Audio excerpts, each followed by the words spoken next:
In DC, there's a 15-year difference in life expectancy between Ward 8, which is east of the river, and Ward 3. And the leading causes of death are diet-related chronic illnesses.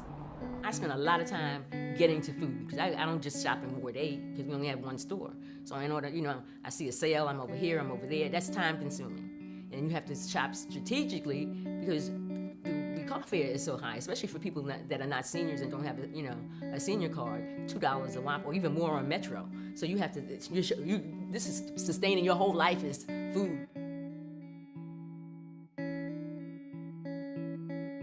I think that there is a myth that poor people don't want access to healthy food. There is an incredible desire to have access to healthy food.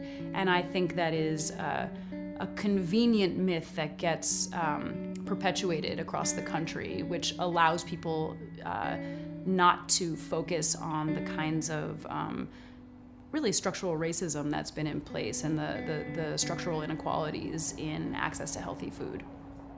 I see the food disparity as far as grocery stores. There not being enough in Southeast, in Ward 8 especially, and 7. I have to travel all the way to PG County just to get my groceries. And that's not right. I mean, not when in the other wards you have 6 and 7 grocery stores within blocks of each other. Corner stores are overpriced. They only sell potato chips, sodas, and peanuts, and cigarettes. And a 50-cent for a banana will not do when I can get a pound of bananas for 50 cents at the Safeway. It's not gonna work. The numbers, it's just amazing that it's over 70,000 citizens in Ward 8, and we only have one grocery store. We run the city's Produce Plus program, which is a farmers market incentive program where anybody in the city who receives SNAP, WIC, TANF, is on Medicaid, really any federal benefit, can go to any of the 53 farmers markets in the city and they automatically get $10 to spend on fruits and vegetables, and that can do that twice a week. We wanted to invest in people really deeply as opposed to just telling their stories, equipping them to tell their own stories, and to be a part of the conversation in a way that's even beyond their own stories, that's about their analysis, that's enriched by their own experience. So the grocery walk was a really, really just a great attended effort because a lot of my neighbors, we share the same sentiment. We can walk to a corner store to buy something, but it's not healthy. It's always overpriced, and we shouldn't have to live like this. Not in the city that we have. A city as wonderful as Washington. So our Market Champions program supports both farmers markets and supports the development of community ownership and community power here in DC. We hire 15 to 20 Produce Plus customers every summer, and each market champion is placed at a specific farmers market. And the idea is we hire folks who are from the neighborhood that farmers market is in, and they are shaping that farmers market. They're working directly with the market manager. It's hard to understate how much of a difference it's made in our organization that we have the Community Advocates program, because it forces us to think more deeply about who we're accountable to. I think if you asked us well before we got the AHA, the Voices for Healthy Kids funding, that we would have said, yes, it's really obviously important that the people that we serve are part of the decisions that we make.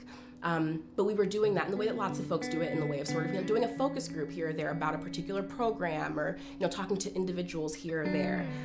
But now inside of our organizational structure, we have a group of people who we've invested in, who've invested in us, who we've taken time with and built relationship with and done work with. And when we're thinking in the abstract about community, it's not abstract. It is these 12 people that we're working with regularly and that we've worked with over the course of the last year, and several who have been with us in other capacities for years before that. These community members don't need to be empowered. They have their power.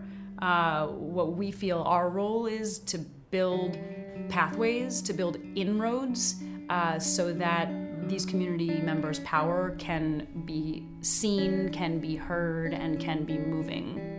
I've learned so much about the food program and how it's processed, but basically we want to eat healthy and we want to eat it for a fair price.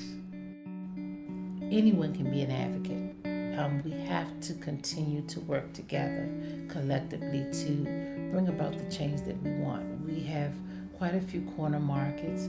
We have quite a few liquor stores, convenience stores, but they're not really what we need. We need to be able to feed our families. We need to be able to buy the things that will help improve our lives.